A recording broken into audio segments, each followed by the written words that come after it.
वसई विरार शहरात एका पाठोपाठ एक अशा खदाणीत बुडून मृत्यू होण्याच्या घटना घडत आहेत। वसई पूर्वेच्या नवजीवन येथे 2 मुलांचा खदाणीत बुडून मृत्यू झाला आहे। गुरुवारी दुपारी 3च्या सुमारास ही घटना घडली।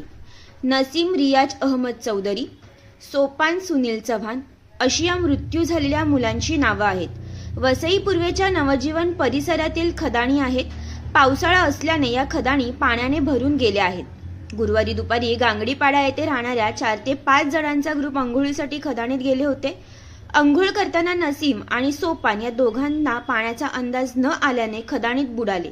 याची माहिती आजूबाजूला राहणाऱ्या नागरिकांना मिळताच मुलांना बाहेर काढून त्यांना रेंज नाका येथील प्लॅटिनियम रुग्णालयात उपचारासाठी दाखल केले होते। नाकातोंडात पाणी गेल्याने डॉक्टरांनी त्यांना मृत घोषित केले। या प्रकरणी वालीव पोलीस ठाण्यात अपघाती मृत्यूची नोंद केली आहे। पावसाळा सुरू झाल्यापासून नदी, तलाव, खदाणी, धबधबे अशी ठिकाणी बुडून मृत्यू होण्याच्या घटना वाढत असल्याने चिंता व्यक्त केली आहे।